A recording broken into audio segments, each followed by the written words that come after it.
What is up, ladies and gentlemen? It's your boy, Jonathan. Oh, it's a Wednesday, and you know what that means. It's time for a one-off. All right. Yeah, I think we'll just dive in, and then I'll talk a few things about this one. So let's go. Chapter 3. The first school day. This is not what I was thinking when you said family stuff, Samantha said. Well, what else was I going to call it without revealing the secret? Harold whispered back. I don't know. Still, this is a lot. She gestured vaguely up to the front of the class where Calvin was introducing himself. Over the weekend, his mom had taken him to get a haircut, so the two of them looked different, but it was still weird for Harold to see himself up at the front. Yeah, how do you think I feel? Was that for the whole class, Harold? Mr. Smith said loudly. Harold blushed, sitting low in his seat. Anyway, thank you, Calvin. You can go back to your seat. If you need any help, just ask. Now, class, pull out your books and turn to section 14.3. Calvin moved to his desk across the room and they began pre-calculus in an otherwise normal manner. 5 minutes in, Sam passed a note to Harold while Mr. Smith's back was turned. How did you find a lost twin? The note read. Harold flipped it over and scribbled a quick response. Real answer or the story my parents made up? He passed it back to Sam. Her face screwed up. Real. Magic, Harold wrote. Sam gave him an incredulous look. Haha, what is it really? I'm being serious, Harold wrote again. He had to tear a new scrap of paper off his notebook to continue the conversation. I'll explain more later, but Calvin magically appeared last Friday. Don't tell anyone. Samantha narrowed her eyes. I'm holding you to that, she wrote. 45 minutes into class, Mr. Smith sent them to work in small groups on the day's homework. Immediately, Calvin was surrounded. Harold had to jostle through a small clump of classmates with a chair over his head in order to sit at Calvin's desk. So you guys are identical? One of their classmates asked. Harold thought his name was Cody, but he wasn't sure. Yep, same DNA. That being said, identical twins share the same DNA, but the way it shows in their traits is different. It's called epigenetics, and it gets super complicated, Calvin explained. How come you've never told us? A girl, maybe Callie? Asked Harold. He shrugged. Honestly, we thought he was dead. Harold had to muster up every acting bone in his body to pull this off. We were a home birth with a midwife. When Calvin came out, he wasn't breathing. My parents thought they'd lost him, and in the commotion, the midwife took Calvin's body away. We think she kidnapped him then, but no one really knows. The lie was based in some truth. A less fun family story is the fact that the midwife from their home birth turned out to be a criminal and part of a human trafficking ring. A similar story to what Harold had just described happened to a family when he was about 3. So that's what his family decided to tell people. Your midwife was the kid stealer? Cody questioned. Exactly, Harold said. That response wasn't hard because it was true. Then how'd you find Calvin? Didn't they arrest the kid stealer years ago? Another student asked. Harold thought his name was Levi. I saw a picture of Harold from one of his calligraphy awards. When I looked into it, I figured out the truth. Wait, calligraphy? Callie asked. Harold nodded. He hasn't told you guys? Calvin asked. I mean, I thought he was just good at art, Cody said. He turned to Harold. Draw a letter or something. That's not how Harold started, but Calvin cut him off. Use a dry erase. It won't be perfect, but you can give him a decent idea. Harold looked at Calvin. His eyes urged Harold on. Well, Harold went to the back of the class where the dry erase markers were. He made sure one had ink before taking it back to the desk. Calvin already had a paper out for him. Harold looked down at the blank paper for a moment, uncertain what to write. Do the Hoshi piece you've been working on, Calvin urged. Hoshi? It's Japanese for stars, Calvin explained. He has this really cool idea that he's been working on. Harold took a deep breath, blocking out all the noise. He held the pen as if it were a brush and gently touched the tip to the paper. He had to press harder than he would have expected, but it worked enough.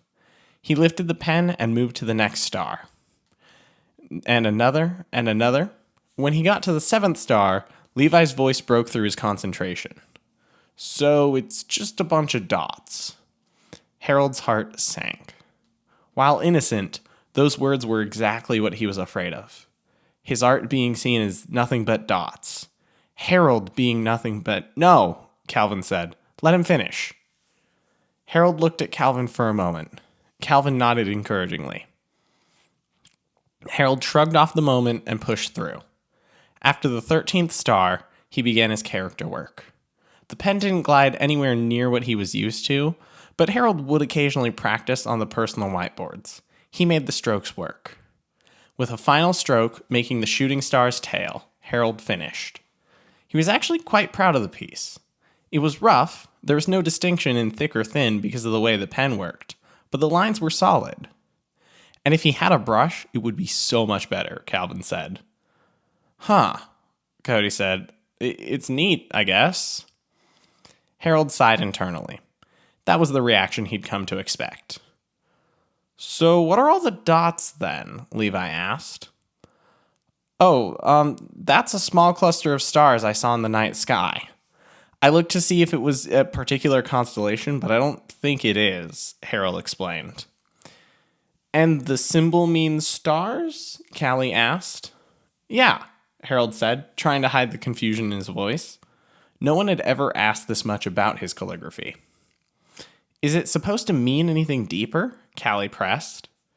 Well, I'm working on that. Calligraphy isn't just about looking interesting, but also conveying emotion. All art is like that. When I have my brushes, I try to make the character feel flowy and ethereal.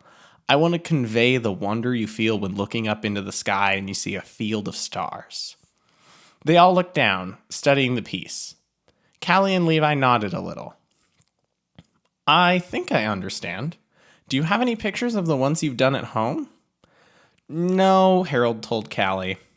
I only take pictures once I have a piece that I consider finished. This idea is still a work in progress. Harold, that doesn't look like a solution to the area under a polynomial line, Mr. Smith said, coming up onto the group. How about you go back to your own desk? I separated you and your brother for a reason. Harold blushed again. He stood up, took his chair back to his desk. Sam looked apologetic when he got there. I tried to distract him, but he noticed anyways. It's fine, Harold said, plopping down into his seat. So, will you tell me the story now? Samantha pressed. Later, lunchtime. In third period, Calvin and Harold had to deal with the same amount of shock and awe. His parents had asked the school to give them the same schedule to prove Calvin could handle it. The consequence is that they had to deal with everyone's bewildered looks at the start of every new class. Once there was free time, they had to deal with all of the questions. When they finally got done with them, the bell would ring, signaling lunch and the start of more bombardment. Hey, Harold said to Calvin as they walked, I'm going to let you eat lunch on your own for a bit. Samantha wants the full story, but I don't want to tell anyone else. You're drawing too much attention. I get it, Calvin said reassuringly. I'll text you where I'm eating lunch once you're done. Harold nodded. They split up and Harold made a beeline for the spot he and Samantha normally met. When she saw Harold, Samantha's brows furrowed. No Calvin? Not for the true story, Harold explained quietly. He's drawing too much attention. Is it really that big a deal? I don't know, but it's a lot easier the fewer people who know. They walked out to her car so Sam could grab her lunch. They sat inside her small Toyota, and only then did Harold explain the events of Friday morning. So, Calvin is technically you? Samantha said incredulously. Yeah, as far as we can tell. He just appeared in your bed. Yep. Honestly, I'm more likely to believe the human trafficking midwife story. And that sucks. Shouldn't Calvin be smuggling drugs or doing sex work if he was supposedly trafficked? Yeah, my parents are going with the story that he was delivered to a small cult in the middle of the Rockies. Isn't that too many details? People are going to get suspicious. Well, they are the only people who could press charges. They say they're just glad their son is back and they're adjusting to life. Still, Samantha said, it's kind of a lot to believe. We don't really need people to believe, we just need them to stop asking questions. The biggest worry is that the government will decide that Calvin isn't a citizen and take him into custody. We were able to get a letter of no record with that story, and hopefully that's good enough. So that's why you don't want people to know the truth. That and the fact that it's hard to believe. Harold's phone buzzed in his pocket. He pulled it out, reading the text from Calvin. Well, if you want to have lunch with him, Calvin is apparently with a group of people in Mr. Halvey's room? Samantha laughed, saying, "Since when do you eat lunch with people?" Harold nodded, rolling his eyes a little. "I know, but also, how often do I show people my calligraphy?" We're back. Yeah, so I really have been enjoying this one so far. Again, I kind of mentioned it last week that when I started to think about it more, I got more excited because I do enjoy this idea. And this one was fun because you're going to start being able to see where I'm trying to take this story. You'll see kind of just a few bits of like the character work that I want to do. So I had some fun interactions here. I'm never that good with names, and so I kind of just base a few of these off of literally classmates I had in high school. But the Cody one is based off of a conversation I had with my wife and one of our friends tonight. That's without context. That means nothing to all of you, but please just spell your children's names normally. Okay. It's really not that hard. That being said, I hope that people who know more about calligraphy than me don't get super mad if they listen to this. Like, I watched one anime that talked about it, and I kind of understand art in a very general sense, but I'm writing a one-off. If I was doing a full book, I would do more of a study. Like, if I was really writing this knowing it was going to get published, I would never let this general knowledge of it go. But I can only do so much research. I only have so many things I can do, guys. Please don't crucify me for that. But otherwise, keep coming back. I'm going to again, I really am looking forward to what's going to happen in the coming chapters. And I think it's going to be a good time. So until then, I will see you guys next week. And anyway, thanks for watching NeetK. Bye.